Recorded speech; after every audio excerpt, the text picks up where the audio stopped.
Ataraxia, imperturbabilidade da alma. Trava-língua dos infernos. Diógenes.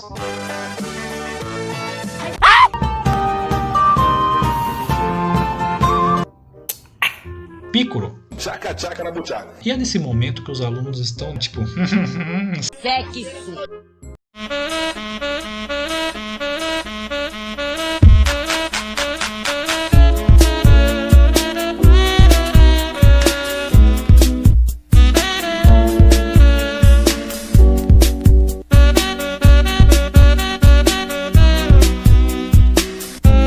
Então, pessoal, vamos começar com a nossa segunda parte de filosofia helenística. E a nossa terceira vertente filosófica é a respeito do ceticismo. Então, vamos falar do ceticismo aqui. Uhul! Quem criou o ceticismo é esse cara maravilhoso chamado Pirro. Pirro de Elis ou Pirro de Élida. A gente pode ver um desses dois nomes por aí, né? Pelos livros, pela internet, né? Ou vai ser chamado de Pirro de Elis ou Pirro de Élida. Tanto faz, trata-se do mesmo cara aqui. Esse Pirro criou uma coisa chamada a catalepsia. Um nome bem feio que parece o nome de uma doença, né? Mas isso, né, é nada menos do que você ter a convicção de que não existe uma verdade absoluta. Isso é a catalepsia. A catalepsia está relacionada com a inexistência de uma verdade absoluta. Então, observem que isso é uma coisa que, né, vai totalmente contra Sócrates, né? Então, sim, se o Pirro fosse da época de Sócrates, né, os dois iam ter um quebra-pau nervoso, né? A catalepsia é isso. Não existe verdade absoluta, né? E Pirro acreditava nisso. Mas, professor, por que Pirro ele dizia que não existe uma verdade absoluta? Né?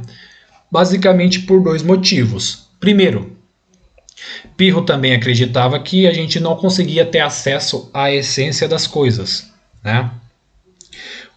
Por mais que o ser humano se esforçasse racionalmente, o máximo que teríamos acesso, segundo Pirro, é a aparência. Então é como se a gente tentasse abrir o bombom e não conseguisse, né? Tem momento que às vezes acontece isso na nossa vida, né? Não necessariamente com bombom, mas com qualquer doce, né? A gente compra, fica afobado, né? Aí a gente, né, revira o negócio, tenta rasgar aqui, não dá certo, né?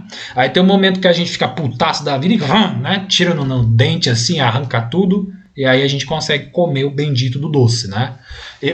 Às vezes acontece isso comigo, né? Às vezes, né? Não tenho muito paciência para ficar, né? Vou tentar rasgar aqui para abrir.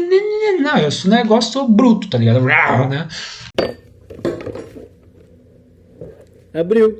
Pirro diz que a gente só tem acesso à aparência das coisas e nunca, né, vamos ter acesso à essência, por mais que a gente se esforce racionalmente. Esse é um fator. O outro fator seria que as ideias elas estão sempre em conflito e vão estar para sempre, né, eternamente em conflito, porque já que a verdade não existe, a verdade absoluta, então todas as ideias, todos os princípios, todas as concepções, elas têm a mesma validade, têm o mesmo nível de força. Então, para ele, não existe algo mais verdadeiro do que... Não existe uma ideia mais verdadeira que outra, né? Então, a forma de pensar de cada um, na cabeça do Pirro, valeria a mesma coisa, entendeu? Porque quando a gente fala de Sócrates, Platão e até Aristóteles, né? Para o trio, eles acham assim, né? Existem ideias superiores e ideias inferiores. E o que faz uma ideia ser superior ou inferior é quanto ela está mais próxima da verdade, né? O quanto ela for racional. Quanto mais racional uma ideia for, mais verdadeira ela é. Ela é superior. Pirro quebra com isso, né? Então ele vai falar que independente de qual ideia que seja, de qual concepção, né? Todas as ideias têm o mesmo nível de força e por isso elas sempre vão estar em conflito e uma nunca vai vencer a outra. Então, juntando esses dois fatores que a gente tem, então, essa catalepsia, essa negação da existência de uma verdade absoluta. E aí ele vai dizer, se você acredita que existe uma verdade absoluta e você busca essa verdade, é justamente essa busca que causa o mal do espírito, né? Então a busca incessante pela verdade, para Pirro, é a causa do nosso tormento mental, do nosso tormento psicológico, né? Então essa busca pela verdade para Pirro é algo que faz mal para a nossa alma, deixa a gente atormentado. E aí, por conta disso, ele vai propor a seguinte solução: eporré, né? Outro nome grego meio esquisitão, né? Mas eporré seria, né, o eporré, né, vamos dizer assim, né? Porque a gente é brasileiro, a gente não entende nada de grego, né? Com certeza, se tivesse um grego aqui nas nossas aulas, o cara ia ter um infarto, porque a gente tá falando tudo errado aqui, né? Mas enfim, eporré ou eporré, né? Temos um acento, então vamos falar eporré, né? Parece até francês a bodega aqui. Santé, salut, mon amour, pau no sul. Né? Mas eporré seria a solução dessa questão, né? Da catalepsia, da verdade não existir, do mal do espírito causado pela nossa busca à verdade, né?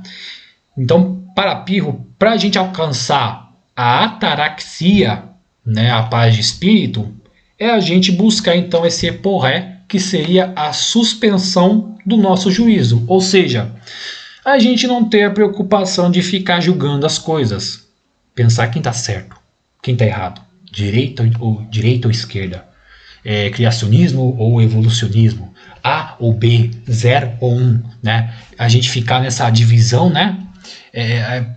Que é a causa dos males do espírito. Se isso for a causa, né, dos males do espírito, né?